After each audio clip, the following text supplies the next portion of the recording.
Super ওভারে match শুরু হবে কিছুক্ষণের মধ্যে। একটা রান নিতে পাইতে গেল এখন ভাই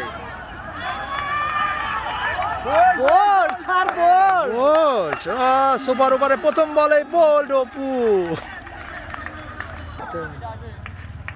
অলরেডি লাইভ চালাচ্ছে।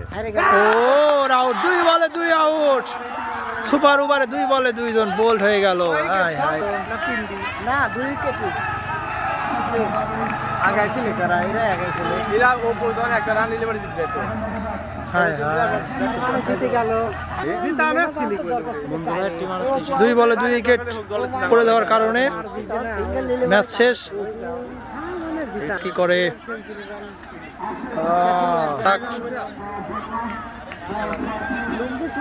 সুপার ওভারে খেলা দ্বিতীয় ইনিংস চলছে। ও ভালো হচ্ছে তাহলে 2 উইকেট এর কোনো খেলা শেষ, জিতিয়েছে সুপার ওভারে টার্গেট। একবার ফুল